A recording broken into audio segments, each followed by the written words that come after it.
Oi, eu sou o Armando e vou fazer para vocês um vídeo que vai resumir um pouco de como é a cultura oriental real, né? Como é que se faz o sushi realmente.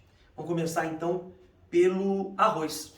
O arroz, ele tem no Brasil, nós temos três tipos de arroz, vamos chamar assim. Tem o arroz agulhinha, que tem gente que já vi restaurante japonês fazer com arroz agulhinha que não faz o menor sentido.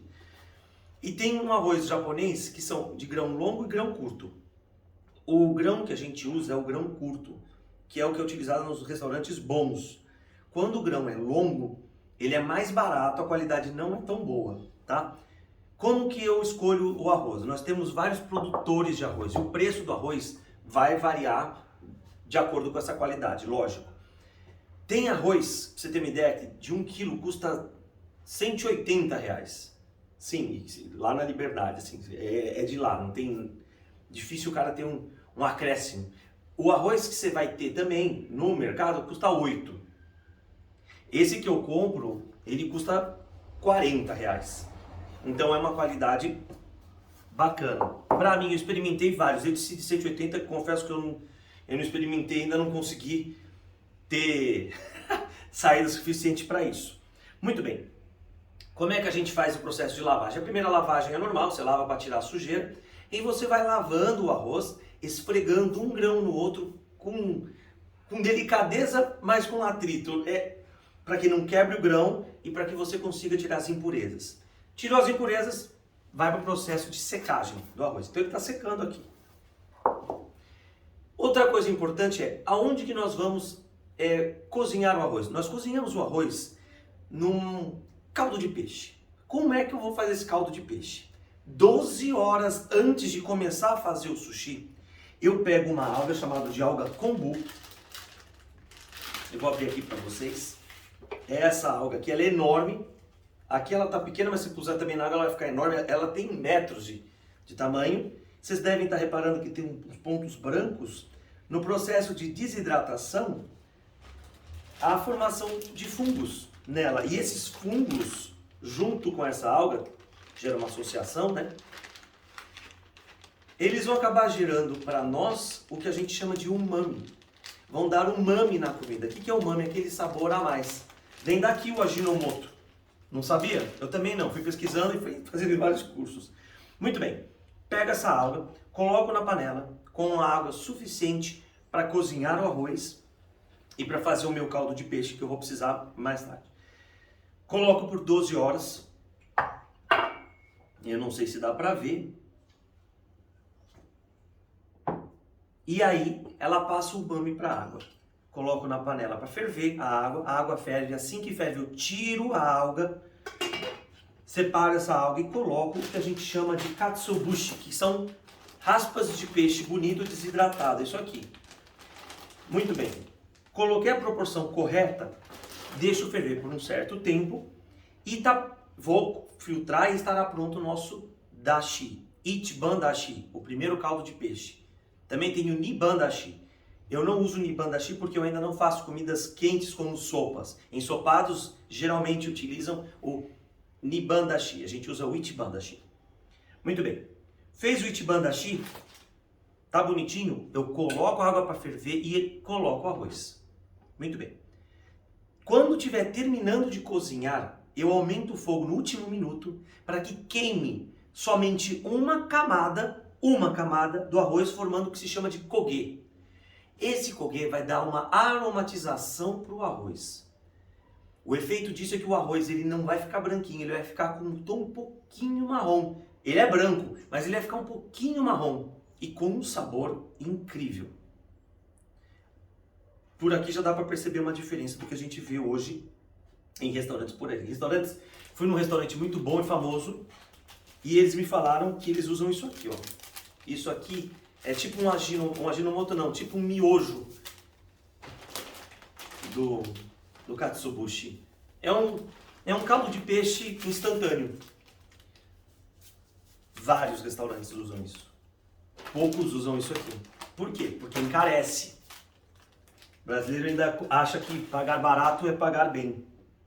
Mas enfim, faço o arroz. Depois que ele fez esse koge, eu desligo o fogo e o vapor vai cozinhar o restante do arroz. Depois que cozinhar, ele vem aqui para o handai. No handai, eu vou acrescentar depois todo o tempero. E o tempero do arroz vai vinagre de arroz, vai saquê, vai dashi, vai tudo. Bem diferente do que vocês provavelmente conheçam.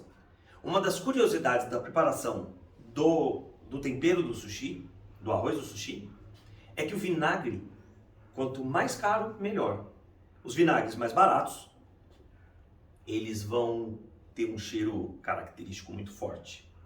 E esses, por exemplo, esse aqui que eu uso, não tem um cheiro característico forte. Se eu colocar aqui o nariz ecológico eu vou sentir, mas você não sentiu o cheiro. Muito bem. Outra curiosidade é que nós utilizamos o açúcar demerara. É o açúcar que vai ser responsável, um dos responsáveis nesse molho, para fazer com que haja liga entre os grãos. Legal? Como que tem que ser o grão de arroz? O arroz não pode ser papa. Assim que ele entra aqui, eu preciso soltar o arroz. Como assim não pode ser papa? Então, não pode. Ele tem que ter liga firme o suficiente para que ele não desmanche quando você coloque no shoyu. E ele precisa ser solto o suficiente para que quando coloque na boca os grãos todos saiam e você possa sentir os grãos e o peixe. Muito legal isso, não é? Outra curiosidade que a gente tem em relação, por exemplo, às algas. Isso daqui antigamente eu comprava alga assim. Né? Essa aqui, né? Ó, essas. O que acontece? Essas algas, se você for experimentar, e lógico que eu comprei para experimentar, para ver se a diferença era tanta, porque até então eu consumia sushi como a maioria consome. Vai lá no rodizião, pô, rodízio a R$50, vou comer, pô, o sushi é bom. E jamais imaginei que eu pudesse pagar, sei lá, R$50 em uma dupla de nigiri. Não fazia sentido para mim. Quando eu comecei a fazer e perceber o quanto de fato é um produto de boa qualidade, como por exemplo, assim, tem alguns nigiris que utilizam flor de sal. E a flor de sal que eu uso é uma flor de sal inglesa. Isso aqui. Então é isso que é o grande diferencial de um sushi gourmet. Bom, mas vamos lá falar da alga, como eu estava contando para vocês. Essas algas aqui, elas são mais ralinhas e tem muito gosto de siri. A outra alga que eu achei muito boa, que muda completamente, mas também o preço é completamente diferente. Essa daqui, por exemplo, é, sei lá, R$10 esse pacotinho. Na mesma proporção, esse daqui é 50. Então assim, a alga também, quando você for comprar alga, se for lá na Liberdade, o preço é um indicativo, sim, da qualidade. Então nós temos aqui essa Yamaki, que eu achei muito boa, e é a melhor de todas, que se você for olhar por marca, você vai achar que não é nada, e que se essa daqui custa R$100, essa daqui custa 200 e pouco. Olha, não dá nada para ela, né? Mas essa alga tem um sabor ferrado. É assim, essas duas são muito boas. Essas que se encontra por aí, se você está acostumado com sushi de R$20, continue comprando. Não há problema. Mas essas duas são excelentes. O que mais que a gente usa também no nosso sushis? Azeite trufado, tá? Principalmente para maçaricá, por exemplo, a vieira, o salmão. E o shoyu, né? Lógico. Os shoyus que se tem no Brasil são shoyus de baixa qualidade, aliás, de péssima qualidade. Eles têm muito sódio e são consumidos de forma errada, até os lights. Como assim? No Japão tem muita quantidade de shoyu. Vai na Liberdade, você vai lá no mercado, você vai ver vários shoyus diferentes. E o que vai acontecer? O shoyu, eu compro esse daqui. É muito bom, é assim. Pena que você não está aí para sentir o cheiro. É diferente demais. Não tem comparação. E o que a gente faz? A gente precisa retemperar esse shoyu. E nós retemperamos o shoyu. E assim você pode ter uma experiência incrível. Resumo da ópera.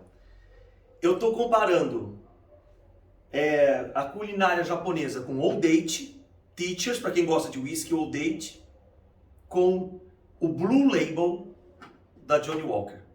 Aí você decide. É a mesma coisa tomar um Old Date ou tomar um Red Label que seja? Aí é com você. Tá bom? Então é isso aí. Tchau.